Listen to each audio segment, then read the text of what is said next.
Welcome to the Farm to School podcast, where you will hear stories of how you thrive and farmers prosper when we learn how to grow, cook, and eat delicious, nutritious, local foods in schools across the country and the world.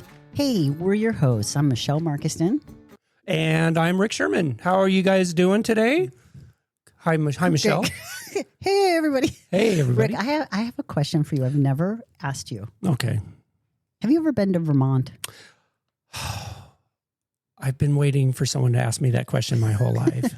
No, actually, I was all set to go for a Farm to Cafeteria Conference about 13 years ago. And then I switched jobs and you got a better job. I did. And my new job, it was like that week when that conference happened. So I had to stay home. So you had an RFP to write that week. Was this the week that you started at the Department of Education? And I lived at your office in Portland, writing that. I remember like whiteboards forever, writing about our inventory. We're talking about 2011, right? Kind of? 2012. 2012, in the middle of the biennium. And we had to get this thing going because... Yeah, it was great. It was like drinking from a fire hose because, fun fact, the first thing my boss said to me at the time was, "Hey, you're going to have to do this grant." This is the director of the Child Nutrition Program for the Oregon Department of Education. And she said, "You're going to have to do this grant." And you know what I said to her? I said, "What's a grant?" I was totally serious. Talk about a learning curve. I mean, I became an expert very fast, thanks to Michelle and the whole team of folks. But I mean, that was 13 years ago. So, but oh my gosh, it was like it was like drinking from a fire hose, as they say. I had to get indoctrinated really fast, and it was fun. It was a good project. But anyway, so I have not been to Vermont. Is this a spaghetti conversation? Yeah. What is going on here? Okay, well. You are going to meet in this episode amazing students and educators from Brattleboro, Vermont. And I noticed you didn't ask me if I've ever been to Vermont. I just already knew you did. But hey, Michelle, have you ever been to Vermont? I wasn't planning on answering that. But yes, oh my gosh, I love Vermont. I had lived in Vermont 2 separate times. One is this amazing farm and forestry land called Merck Forest and Farmland Center in Craftsbury, Vermont. It's a 3,000 acre woodland and farm. And now we call it farm-based education, but then it was like, hey, kids are coming out to the farm. And we had sheep and all kinds of cool things that we did. And then the other time was I used to be the faculty intern at Sterling College. Mm-hmm. Have you ever heard of that? No, never. No, most people haven't. No. It was the smallest accredited college in the country. We had 68 students. Oh my gosh. And I was the dorm mom. Wow. I know. I did not know that, and learn something new every day. I did not know that. And we did cool things like making snowshoes. She's pointing at snowshoes in her living room. You guys can't see that, but did you make those? I did. No way. Yeah, I cut down the tree and I used a draw knife to create about 1 inch square. I'm taking a picture of that and putting it in the show notes. And then, that's amazing. Yeah, we built a steam box. We built a huge fire. And then you bend them around a steam box. Yeah. And then I learned all about, I didn't know this before, but the weaving patterns. I was researching Inuit weaving patterns, and you could actually learn a lot about people's family history and marriages and relationships by the way people would weave their snowshoes. I bet. Oh, that's really cool. That's amazing. I did not know. I did not even know you made those. I've seen those laying around. We're not in the studio today, by the way. We're in somewhere totally different. Just because. Part of the Willamette River. Valley. River. Well, there is a river. We're floating. There is a Willamette River. We haven't done a floating podcast yet. No, the electronics and that doesn't mix so well with water. All right. But I'm mentioning all of these things because when I was at the National Farm to Cafeteria Conference in Albuquerque, New Mexico, I was so drawn to this group of students because there were not many students there, high school students. I guess we should say that we're going to lead into that. This is part of that ongoing series of the Farm to Cafeteria Conference in Albuquerque, where you and Christy Sheridan co-hosted. Yes. Yeah, and we're going to hear from that group of folks, and just seeing educators as facilitators of experiential education around food and entrepreneurship. And who we're going to hear from today is amazing. They basically do seed to sale experiences with the students through the culinary, agriculture, vocational, and education kitchen. Yeah, you're going to hear about wonderful things about like a pickle factory and an emu farm and a farm club and what they call CAVE, which is Culinary Ag Voc Ed. That's the little the initials for that. But they have what they call the Daily Bear, which we'll have links to in the show notes, but a little student store. And and a lot of things about Vermont. Vermont is if you don't know, they're a real hotbed for all things farm to school. So a lot of good things happening up there. Right. And like the whole concept of farm to institute was born in Shelburne Farms and a whole bunch of different things. And I would say too, what's different about maybe other students that we've had is it's a lot for youth to be pulled in the middle of a conference. And recall, we were in a big hallway where, hundreds of people are walking by us. And it's really neat that they were willing to share their thoughts on this podcast. So thank you in advance, team. Yeah, so a shout out to Haley, Jazz, and Alex, who are going to be guests, the students that talk. They're hilarious at times. You'll hear it. We're anxious for you guys to listen to it, and please let us know what you think. Drop us a comment about these things, and give us an idea for another podcast too. Just my little 2 cents. We're at the 2025 National Farm to Cafeteria Conference, and here in the hallway, we just ran into a whole group of amazing folks, and I would love everyone to introduce themselves. Let's start there.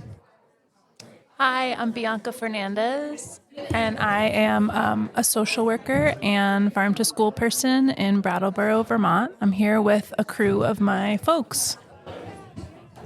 My name is Haley Lockaby. I am a senior student at Brattleboro Union High School and a member of our school's farm club.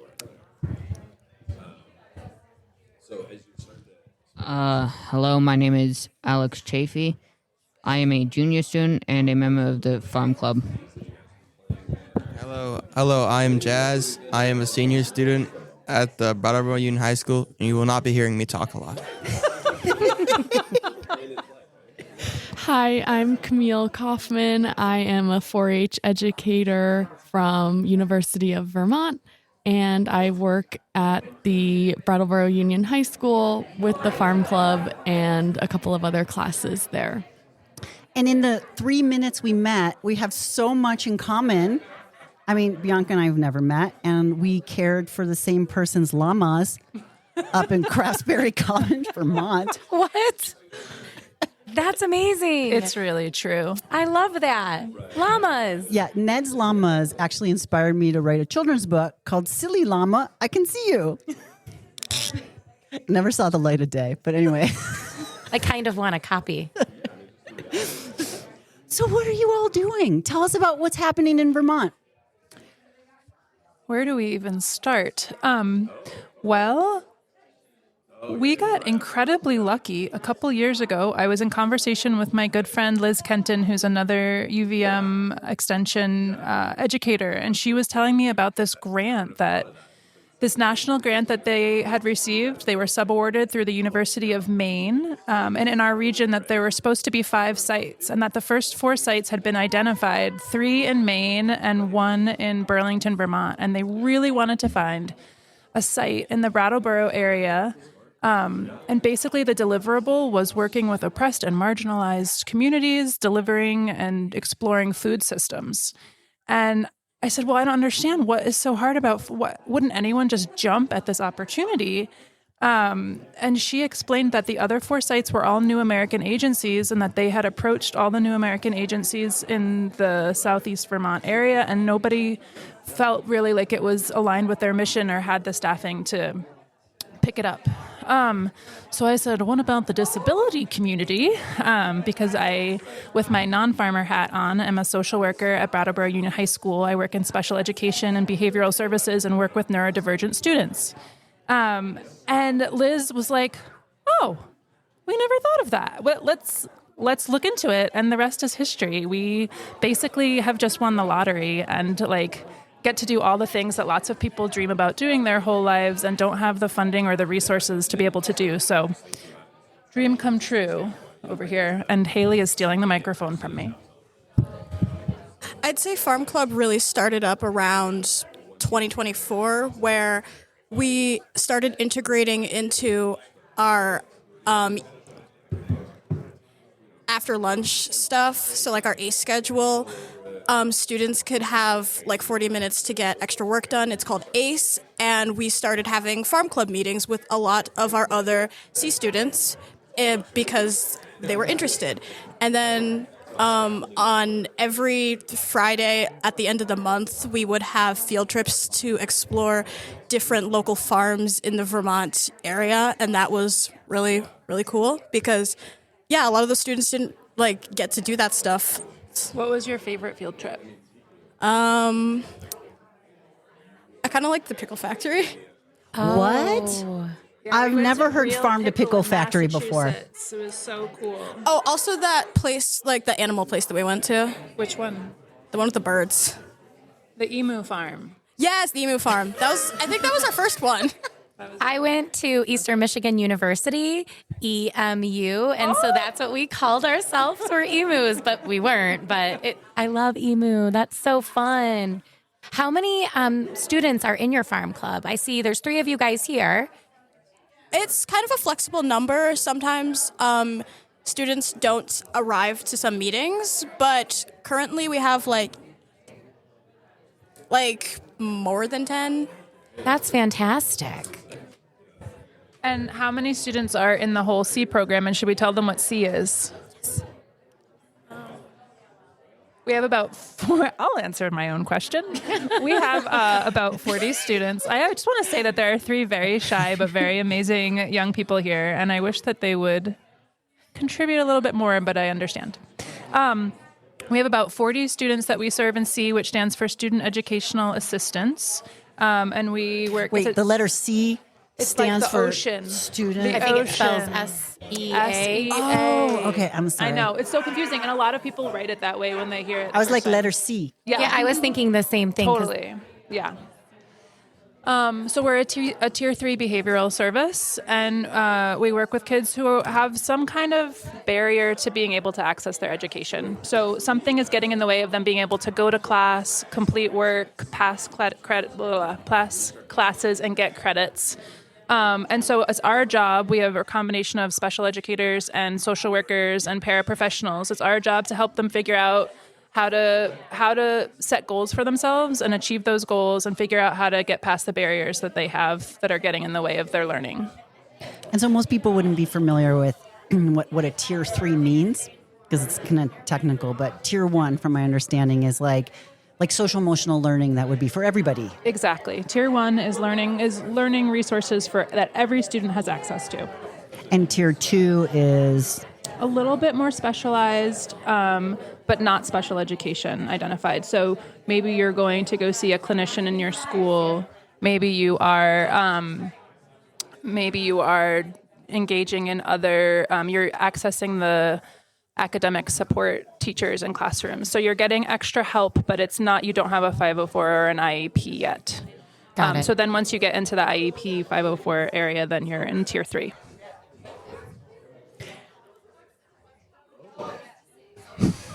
What brings you guys to this conference? You guys come all the way from Vermont. That's so far. Yeah, that's far. Was it a long flight? How long did it take?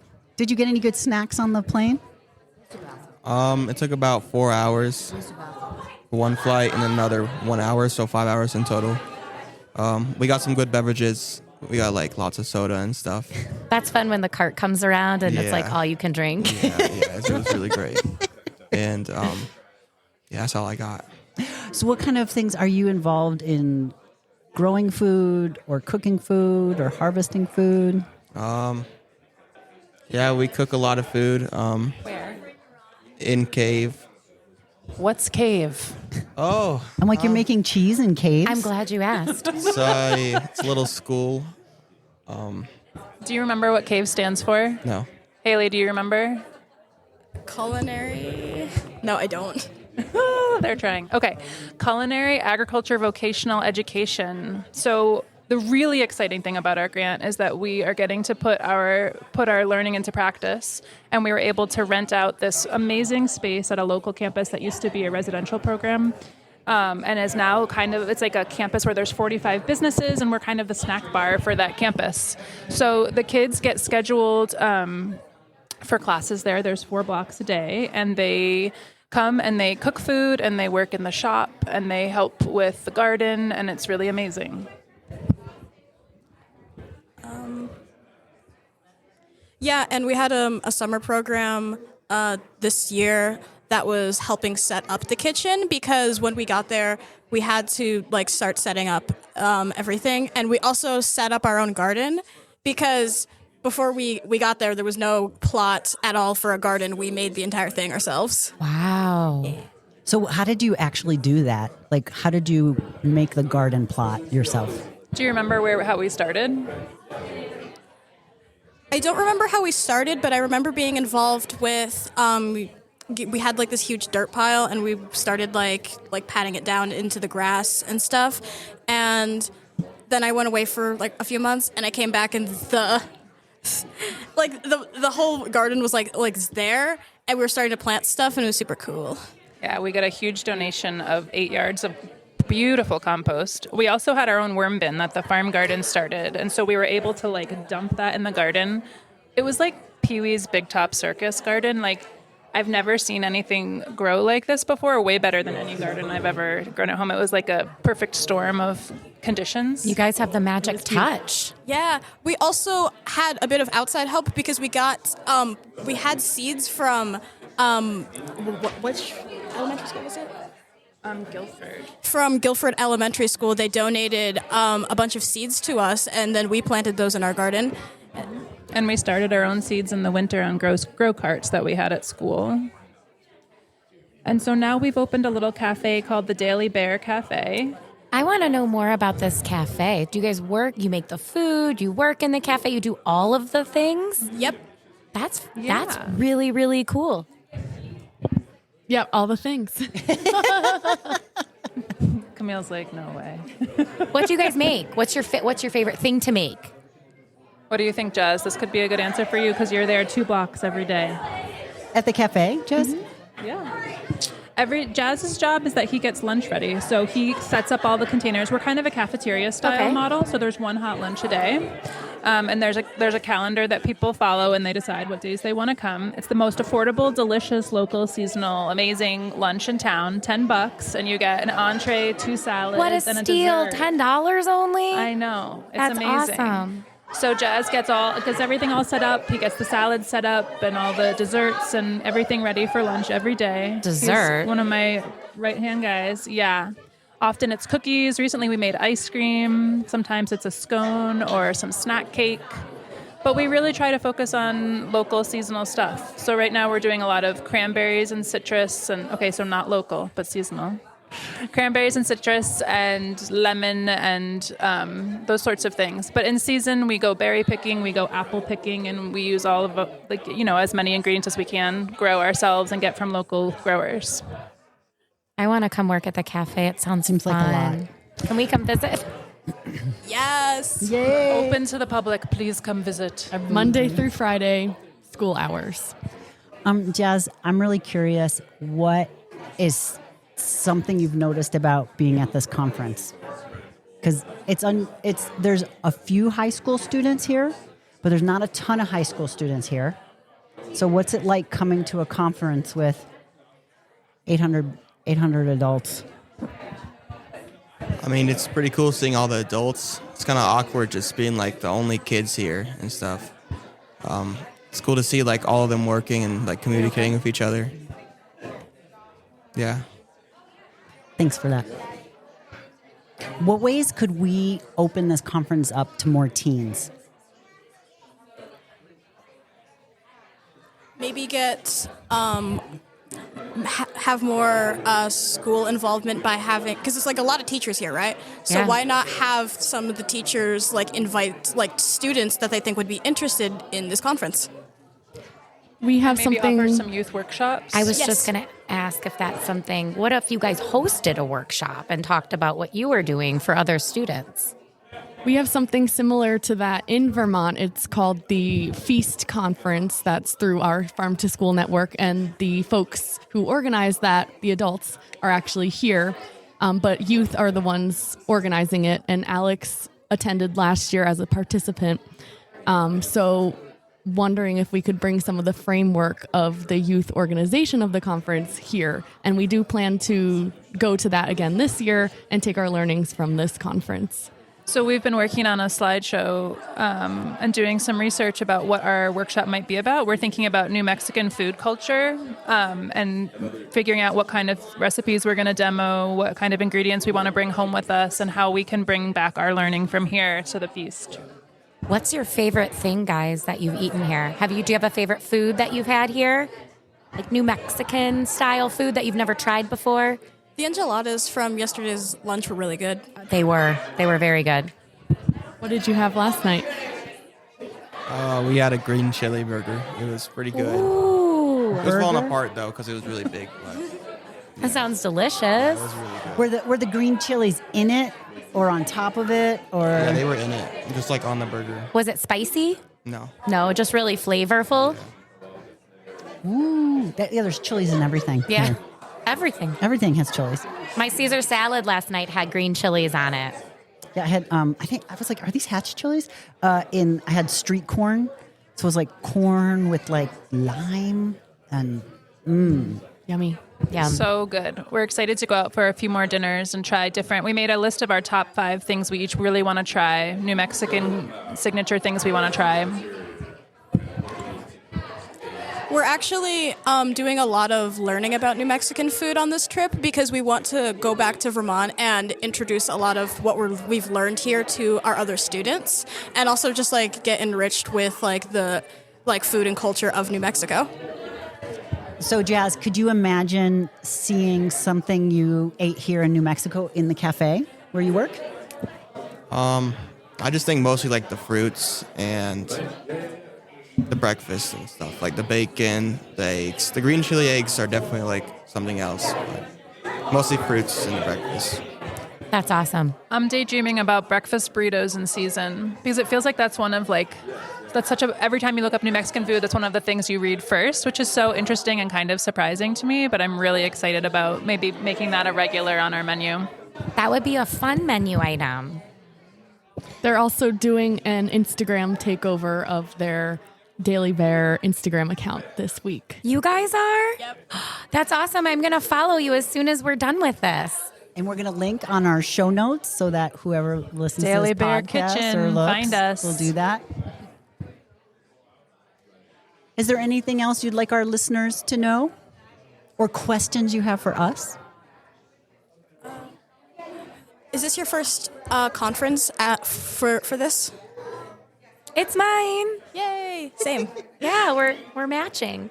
So some of us is our first conference, and not for me. I have been involved in the Farm to School network since it began. And actually, we took a picture last night of folks who were on the original advisory board. Yeah, so I keep getting called OG. I had to look. I Googled up OHGEE. Oh, no. Michelle. I'm so OG. I didn't know. Okay. O.G. I didn't know. It's old guard. I didn't know. You guys, you already knew that. All right. Okay. My son taught me what goat was too. I didn't know what that was. But why I bring this up is I know you three youth are creatives and have your own ideas and approaches to the world. And I just say high five, go for it. Because a bunch of us had this idea of like, why don't we get together? Why don't we do policies? Why don't we do evaluation? Like, we were just creative inventing stuff. And now it seems like a really cohesive, well thought out movement with like state and federal policy and a lot of institutionalization and funding from all over. But it just starts with seeds of an idea and something you're passionate about, like something you care about. You just go for it, you know? And so it's kind of my answer to, it's not my first conference. What brings you like to the conference? Like, why did you want to be here? What made you want to be involved with like agriculture and stuff? So it's my first conference. I am here to make new friends, meet new people doing all this great work in the farm to school, farm to cafeteria space.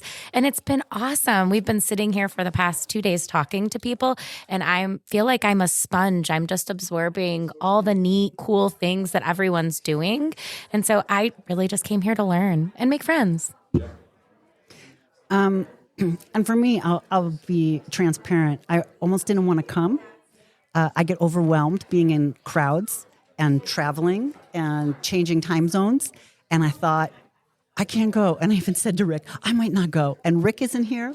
And so having my friend come, Christy, and be supportive was like a big step forward. And of course, once I get here, I love being here. And honestly, meeting you three and the adults in your life and the people that we're meeting to come by the table and share their stories, that's what motivates me and keeps going and makes it easier to get up in the morning when it's like, oh, we're all tired and on a different time zone. So that's what I came to the conference for. Great questions, Haley. That was an excellent question. You might have a future in podcasting. Thank you. I took a journalism class in junior year. Awesome. That's why I was these are really good questions. I guess if there's anything else I would want to say, it's just that it would be, I